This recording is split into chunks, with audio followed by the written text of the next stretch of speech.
470조 5천억 원 규모로 편성된 내년도 예산안에 대해 앞서 살펴봤습니다. 이번에는 국방 예산을 좀 더 자세하게 짚어보겠습니다. 안태훈 기자가 나와 있습니다.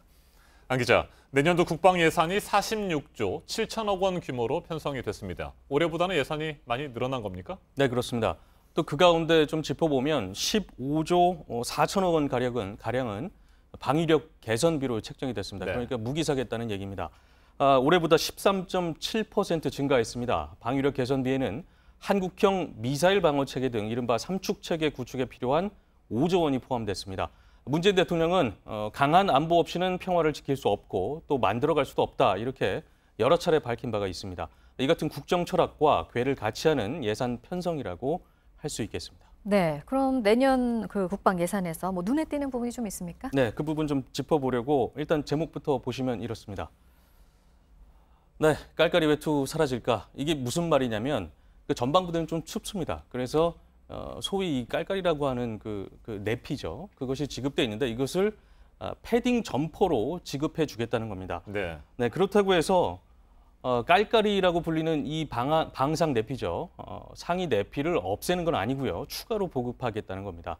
이 깔깔이는 외투처럼 겉에 입었을 때 외관상 단정해 보이지가 않습니다. 그래서 코미디 소재로도 종종 등장하곤 하는데 패딩 점퍼가 보급되면 이런 어색함도 조금은 사라지지 않을까 싶습니다. 그래서 제목을 그렇게 달아본 것입니다. 네, 제빙기 1932대를 구입하는 비용도 예산에 포함이 됐습니다. 대당 400만 원 정도의 가격이라고 하는데 눈을 치울 때 쓰는 제설기가 아니라 얼음을 만들 때 쓰는 제빙기입니다. 이걸 어떻게 쓴다는 겁니까? 네, 그래서 이 같은 소식이 알려지자 조금 논란이 있기도 했습니다. 뭐 더울 때 팥빙수 만들어 먹는 건 아니냐 군대에서 뭐 이런 얘기도 있었고요. 또 국방비가 늘어나니까 엉뚱한 곳에 돈 쓴다, 예산 잔치다 이런 반응이 나오면서 논란이 되기도 했는데 군은 이 같은 비난에 유감을 표명하기도 했습니다. 그러면서 혹서기, 그러니까 가장 더울 때 훈련이나 야외 활동 시 장병에게 시원한 물을 보급해서 복무 여건을 개선하는 게 주된 목적이다라고 해명을 했습니다. 이 밖에 장병 사역 임무 완화라는 명목으로 290억 원 정도가 잡혔습니다. 그러니까 여름철 제초 작업에 주로 장병들을 투입했었는데 앞으로는 민간 전문 업체에 위탁하는 비중을 늘리고 또 겨울철 제설 작업을 위해서 관련 장비도 확충하겠다는 계획입니다. 복무 여건도 개선하고 또 일자리도 늘려서 두 마리 토끼를 잡겠다는 것으로도 볼 수 있는 대목입니다. 네, 내년도 국방 예산을 먼저 좀 짚어봤고요. 아마 빠르면 이번 주 안에 청와대가 이제 장관 대여섯 명을 교체할 것으로 보입니다. 역시 아무래도 관심은 지금 송영무 국방장관 아니겠습니까? 교체될 가능성이 큰 걸로 지금 알려지고 있어요. 네, 그렇습니다. 일단 뭐 앞에 리포트를 통해서도 잠시 좀 짚어봤는데 당초에 문재인 대통령의 철학이 육군 출신 장관으로는 국방교육이 좀 어렵지 않겠느냐 이 같은 판단에 따라서 현재 송영무 장관을 임명했습니다. 해군 출신이고요. 네. 그런데 최근 교체하는 쪽으로 결론을 내린 것으로 보입니다.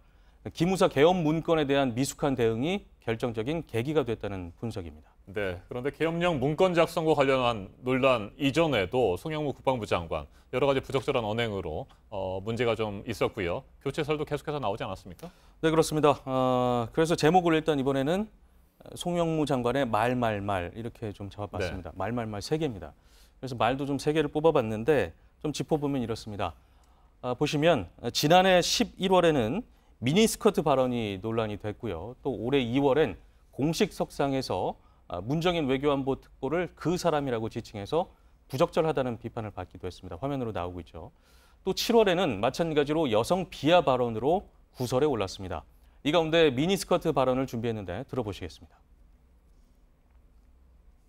식사 전에 얘기와 미니스커트는 짧을수록 좋다고 하죠. 네, 논란이 되자 당시 송 장관은 바로 사과했습니다만 농담이라도 부적절하다는 지적이 계속해서 나왔습니다. 당시 송 장관 뒤에 있던 통역 장교의 표정이 눈길을 끌기도 했습니다. 뒤에 보시는 것처럼요. 현장에 있던 미군과 외신 기자들에게 통역하면서 눈을 동그랗게 뜨며 놀란 듯한 표정을 지었습니다. 네, 여기까지 듣도록 하겠습니다. 안태훈 기자였습니다.